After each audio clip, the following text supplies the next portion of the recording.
Nation, we are now on chapter 8 of reading the Justin Baldoni countersuit concerning Blake Lively and the It Ends With Us movie. And please like, share, and subscribe. Without further ado, again, this is chapter 8. Let's get into this counter lawsuit. This is a message from Justin Baldoni, and it's to his dream team. And he's saying, infection in my spine, pretty serious. Great doctors and caught it early. Blank head at filling. My body is done. Too much stress. We'll be in the hospital probably until Tuesday now. Then IVs, antibiotics via a PICC line for 6 weeks, which means can't travel. R.E. Garfield, so happy he liked it. Then his editor one responded and said, darn, then just take care of yourself. If Blake is so determined to handle the marketing on the movie, then just let her. Perfect time to look out for number one. As he is in that picture. Then on the other side of the messages, Justin Baldoni continues, if you think about it, we didn't even finish our director's cut because she intervened. So ideally, at some point, we can take a week and all just do it together for ourselves. But that opens up a can of worms. So we will need to let this play out for a while before we pull that card. And your door will be knocked on. The amount of women who feel seen, that it's reaching people all over the world.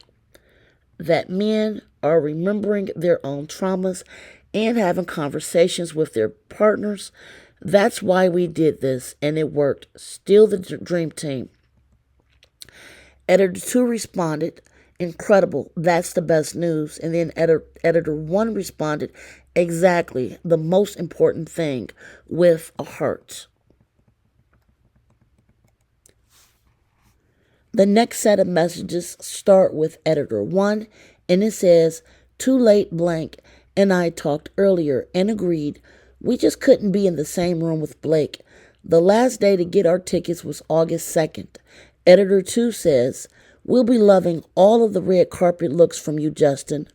Justin Baldoni responded to them saying, long story, but we won't be in the same room. I was asked to not even come to the premiere. I can't figure it out. Editor 2 says, I'm glad you're going. You did all the work.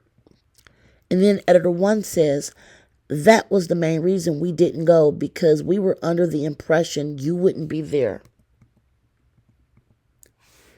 Then Justin Baldoni continues, well, if you decide to change your mind last minute, let me know and let's figure it out together. I'm going to be there. That's just different timing and holding areas and theaters. And all the things you can imagine is still our film. Editor 2 says, it would be very hard for me to sit and watch the final film for the first time at the premiere. Just cheer for us when our names come up. Sending all love. Then Justin Baldoni says, okay, yeah, I haven't seen it either. Editor 2 says, crazy times.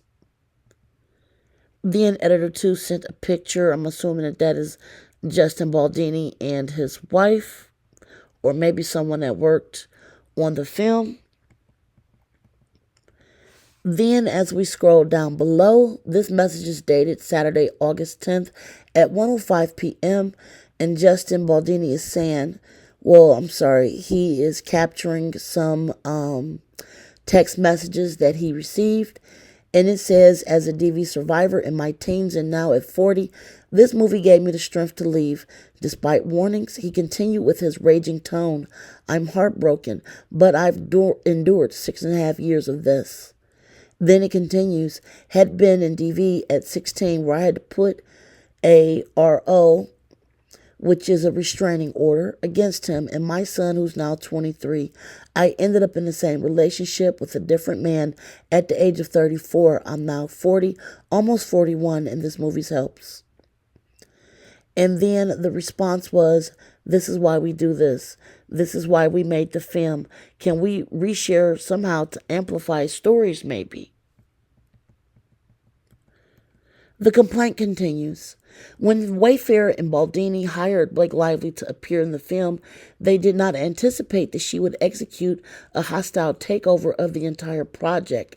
Blake Lively's cynical abuse of SA allegations to assert unilateral control over every aspect of the production was both strategic and manipulative. Simultaneously, her public image suffered as a result of a series of high-profile blunders, which she tried to deflect by blaming plaintiffs for the public's prying interest into the foibles of an A-list celebrity. This is nothing but an excuse. Fame is a double-edged sword, but Blake Lively's tactics here were unconscionable. Alongside the Times, she orchestrated a malicious attack on the reputations, careers, and personal lives of the plaintiffs, subjecting them to public humiliation, threats, and vitriol. This lawsuit seeks to hold the Times accountable for its roles in its defamation campaign, but plaintiffs are not done. There are other bad actors involved, and make no mistake, this will be the last lawsuit. He also included people sending very, very vile messages with threats of deletion. I'm not going to read that out loud because of YouTube. You're welcome to screenshot that. I'll leave that on the screen for a moment. Screenshot it. All right, we're going to keep going. On the next page, parties and jurisdiction. Plaintiff Wayfair Studio, LLC is, and at all relevant times herein, a Delaware limited liability company with its principal place of business in the county of Los Angeles, state of California. Plaintiff Justin Baldoni is, and at all relevant times herein, an individual residing in the county of LA, state of California. Plaintiff Jamie Heath is, and at relevant times herein, an individual residing in the county of Los Angeles, and is going through all of the plaintiff's housing residents. So we are going to skip this.